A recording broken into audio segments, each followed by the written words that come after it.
Olá, tudo bem? Seja bem-vindo ao nosso devocional. Nós estamos aqui estudando o livro de Romanos, estamos no capítulo 3 e eu quero te perguntar: qual tem sido a maior marca desse estudo de Romanos na sua vida? O que você tem achado? Como é que tem caído no seu coração tudo que a gente tem falado até aqui, até esse exato momento? Compartilha aí, para mim é muito importante ouvir a sua opinião. É muito diferente estudar Atos e estudar Romanos, eu sei disso, mas eu queria saber como é que isso está caindo no seu coração. Compartilha comigo, depois eu vou ler aí os comentários. E hoje nós vamos avançar. Ontem nós estudamos do 1 ao 8 e hoje nós vamos estudar do 9 ao 20. Então abra a sua Bíblia, Romanos capítulo 3, do versículo 9 até o versículo 20. E o 9 diz assim: que concluiremos então? Estamos em posição de vantagem? Não. Já demonstramos que tanto judeus quanto gentios estão debaixo do pecado. Paulo aqui vai concluir todo o argumento do capítulo 1, do capítulo 2, dizendo que sim, os judeus eles tinham privilégios espirituais, mas que eles não estavam usando isso com responsabilidade e que, portanto, não adiantava nada ter aqueles privilégios sem um coração transformado.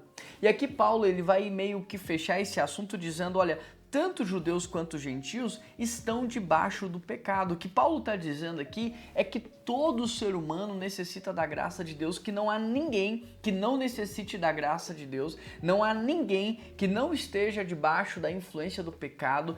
Todos pecaram, a Bíblia vai dizer, todos pecaram e todos estão destituídos da glória de Deus.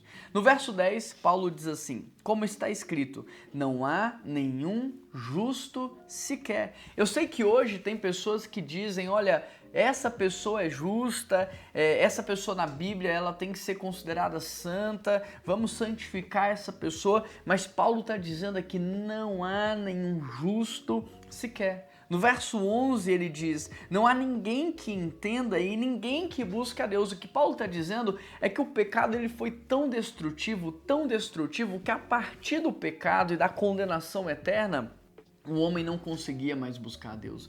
O homem não conseguia mais ter o desejo de Deus. E quando nós olhamos para Gênesis, o que percebemos é que a partir do momento em que o homem pecou, o movimento natural foi de fuga. De modo que a Bíblia, de capa a capa, narra Deus vindo ao encontro do homem, o homem fugindo da presença de Deus. E Paulo está aqui dizendo, olha, não foram vocês que foram ao encontro de Deus, foi Deus que veio ao encontro de vocês. E talvez algumas pessoas aqui precisam entender isso.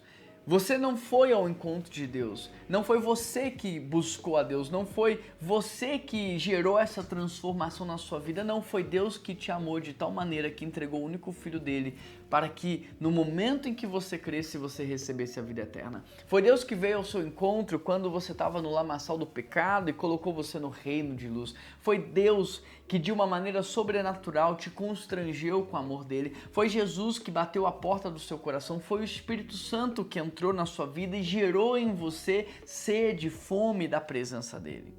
Verso 12. Todos se desviaram, tornaram-se juntamente inúteis. Não há ninguém que o faça o bem. Não há nem sequer um. Olha o que a Bíblia diz, desviaram, é como a ovelha que abandona o caminho. A Bíblia está dizendo que todos, sem exceção, todos saíram do caminho. E a Bíblia diz que quando nós saímos do caminho, nós nos tornamos inúteis. Portanto, não há ninguém mais que seja capaz de fazer o bem, nenhuma pessoa sequer. Verso 13, suas gargantas são como túmulo aberto, como suas línguas enganam. Veneno de serpentes está em seus lábios. Paulo agora passa a descrever a consequência do pecado na vida do homem. Então, o pecado fez com que o homem fugisse da presença de Deus, saísse do caminho, tornasse inútil, não fizesse mais o bem, e como se não bastasse isso, agora olha o que Paulo diz, que da boca, da garganta, há veneno, e com a língua engana, e há veneno nos lábios. Olha o que o pecado faz com a gente. A garganta e a língua aqui representam a comunicação comunicação, aquilo que a gente externa, aquilo que a gente compartilha. E a Bíblia está dizendo que é como um túmulo aberto, a gente está compartilhando morte, propagando morte, a gente está destruindo a vida das pessoas. Verso 14, suas bocas estão cheias de maldição e amargura. Olha o que o pecado faz. Ele quebra relacionamentos, a sua boca está cheia de maldição, você está destruindo alianças, você está destruindo relacionamentos. Olha o que o pecado faz com a vida do ser humano. Verso 15, seus pés são ágeis para derramar sangue. Então, esse povo não só saiu da presença de Deus, não só saiu do caminho de Deus, eles tornaram-se inúteis, eles não conseguem mais fazer o que é bom. Agora a Bíblia diz que eles fazem o que é mal, que eles destilam veneno, que a garganta deles é como túmulo aberto, produzindo morte. E agora a Bíblia diz que os seus pés são ágeis em derramar sangue. O pecado não afeta só, não influencia só as nossas palavras, mas também as nossas ações. Agora nós, por causa do pecado, nos tornamos violentos, agressivos, assassinos. Verso 16, ruína e desgraça marcam seus caminhos. Sem Deus, a vida do homem é de ruína a ruína, de desgraça em desgraça, de abismo em abismo. Essa é a realidade do homem sem Deus. Por isso eu e você não precisamos de um maquiador, a gente não está só doente, nós estamos mortos sem Deus e precisamos de alguém que seja capaz de ressuscitar o nosso espírito. Verso 17. E não conhece o caminho da paz. Então a vida de quem não tem Deus é marcada de ruína, desgraça, é marcada de luto, de tristeza, de sofrimento, e eles não conhecem a paz. Eles não têm um segundo de paz. Essa é a vida do homem sem Deus. Verso 18, aos seus olhos é inútil temer a Deus. Aqui Paulo revela a raiz de tudo. Porque essas pessoas, embora estejam sofrendo, embora estejam passando por situações complicadas, elas pensam, não, eu não preciso de Deus. Não, Deus não pode fazer nada. E eu fico impressionado, porque o que está escrito aqui é muita realidade nos dias de hoje. Tem gente que está na miséria, na desgraça, no abismo, no fundo do poço, e você fala, procura Deus, busca Deus, e ele fala, não quero. É exatamente isso que Paulo está dizendo, aos seus olhos é inútil temer a Deus. Verso 19, sabemos que tudo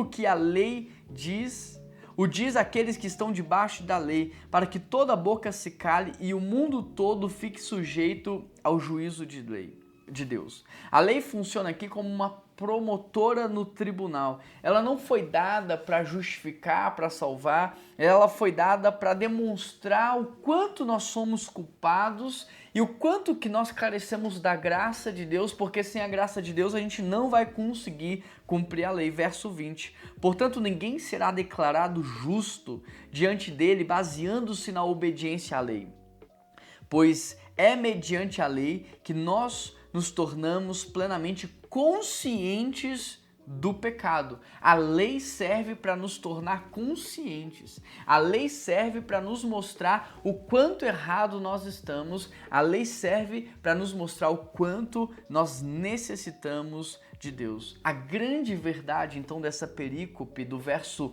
9 até o verso 20 é: todos pecaram. A criancinha pecou, o idoso pecou. O homem bom pecou, a mulher boa pecou. Aquela pessoa que a gente diz assim, fulano é tão bom, só falta Cristo, todos pecaram. Todos pecaram.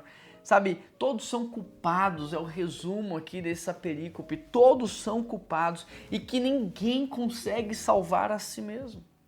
Essa é a ideia, a mensagem, porque Paulo está pregando essa mensagem para gente soberba, vaidosa, orgulhosa, para gente que tem o ego inflado, para gente que tem uma soberba espiritual, um orgulho espiritual. Paulo está mostrando para eles, todos, vocês não estão isentos disso. Vocês carecem da graça de Deus tanto quanto eles. Vocês necessitam do perdão de Deus tanto quanto eles. O que seria de nós se não fosse o perdão de Deus? O que seria de nós se não fosse a graça de Deus? E eu queria que a gente orasse nesse momento reconhecendo isso, reconhecendo que nós somos pecadores, reconhecemos que nós não conseguimos sem Deus cumprir a lei, reconhecendo que nós precisamos do perdão, da graça. Feche os teus olhos e ore comigo nesse momento. Pai, como nós necessitamos do Senhor. Às vezes nós pensamos que somos bons, porque nos comparamos com o nosso colega, com quem está do nosso lado, mas quando a gente para, Deus, para analisar a tua imagem, a tua semelhança, o teu caráter, a tua santidade, nós descobrimos o quanto que nós somos como pó, o quanto que nós somos escravos, o tanto que nós somos pecadores e o quanto que nós necessitamos do Senhor. Pai, muito obrigado porque um dia o Senhor nos salvou. Muito obrigado porque um dia o Senhor nos perdoou. Muito obrigado porque um dia o Senhor nos redimiu. Muito obrigado porque um dia o Senhor nos justificou. Muito obrigado porque um dia o Senhor nos santificou. Pai, agora ajuda a gente a manter o coração correto diante de Ti. Ajude, quebra todo o orgulho, toda a vaidade, toda a soberba. Nos dá um coração manso e humilde, Pai. Esta é a minha oração. Em nome de Jesus Cristo que eu oro e te agradeço. Amém, amém e amém. Se você ainda não se inscreveu, por gentileza, se inscreva nesse canal, ative as notificações e compartilhe esse devocional com todo mundo. Você é um missionário da internet. Um grande abraço, que Deus te abençoe e até amanhã.